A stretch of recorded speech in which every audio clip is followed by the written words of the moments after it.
Terima kasih pemirsa, Anda masih bersama kami dalam Berita Papua. Untuk Anda yang baru bergabung, kami akan menyajikan kembali 3 berita utama hari ini.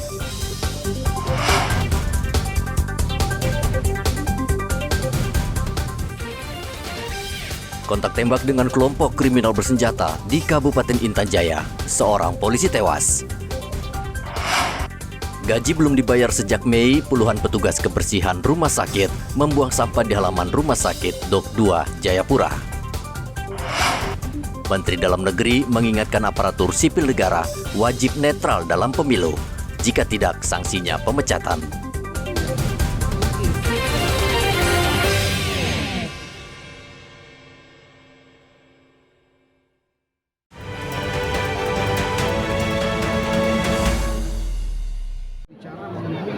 Netralitas, termasuk nggak boleh jari kutu jari. Menteri Dalam Negeri Tito Karnavian di Sorong, Papua Barat Daya mengingatkan seluruh aparatur sipil negara wajib netral dalam pemilu serentak 2024. Mendagri bakal memecat ASN yang terbukti tidak netral. Selain menyoroti netralitas ASN, Mendagri juga mengomentari kasus pejabat Bupati Sorong yang tertangkap tangan Komisi Pemberantasan Korupsi dalam kasus dugaan suap dan saat ini telah ditetapkan menjadi tersangka. Mendagri segera mengganti penjabat Bupati Sorong dan terkait sanksi pemecatan sebagai ASN masih menunggu putusan Inkrah. Saya bicara mengenai netralitas, termasuk nggak boleh jari kutu jari, hindari untuk kutu-kutu yang mungkin dengan caleg atau pasangan tertentu dan kemudian diterjemahkan seolah-olah mendukung itu. Ada yang kedapatan mendukung? Segera, saya akan koordinasi dengan Pak Gubernur, apakah ada calon yang bagus dari Papua, terutama Papua Barat Daya ya. Kalau ada yang bagus, nggak ada calon yang jagoan ya, terpaksa kita ambil dari mungkin Papua Barat, mungkin ya, atau yang lain. Tapi kalau saat ini memang diperlukan dari pusat, nggak apa-apa dari pusat. Jadi prinsipnya saya akan melakukan komunikasi dengan Pak Gubernur Papua Barat Daya yang utama. Apakah ada calon yang betul-betul baik, yang mempunyai yang baik itu saya bisa manage menggunakan anggaran yang lumayan besar untuk betul-betul kepentingan rakyat. Perayaan ulang tahun ke-22 otonomi khusus yang dihadiri Mendagri dimeriahkan sejumlah tarian dan musik tradisional hingga pameran sebagai penghargaan terhadap kebudayaan Papua.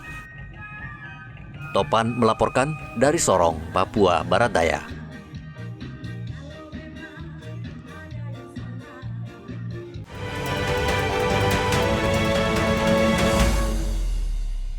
Deklarasi pemilu damai di Kabupaten Merauke. 1. Deklarasi Damai Pemilu 2024 digelar di Polres Merauke.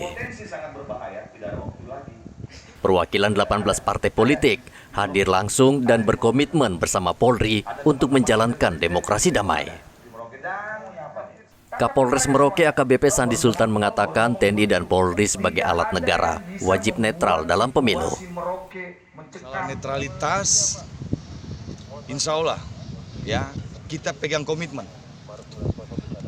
Saya sebagai Kapolres Merauke, kalau memang ada bukti fakta yang mengatakan bahwa anggota atau saya sekalian sebagai Kapolres tidak netral terhadap kegiatan penyelenggaraan pemilu sampai dengan pilkada maupun pileg, ya saya siap untuk menanggung resiko itu tersebut, termasuk anggota saya juga.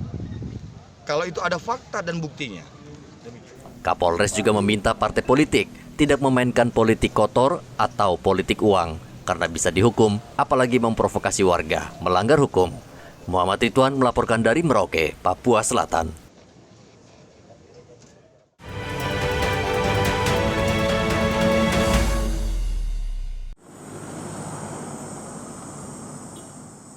KPU Merauke menggelar sosialisasi pemilu terkait dana kampanye di salah satu hotel di Merauke, Papua Selatan. KPU menetapkan jadwal kampanye pada tanggal 28 November. Namun KPU khawatir kemungkinan aliran dana dari luar negeri ke parpol untuk berkampanye. Sesuai peraturan KPU, parpol yang berkampanye dilarang menerima dana yang bersumber dari luar negeri dan dana dari hasil pencucian uang.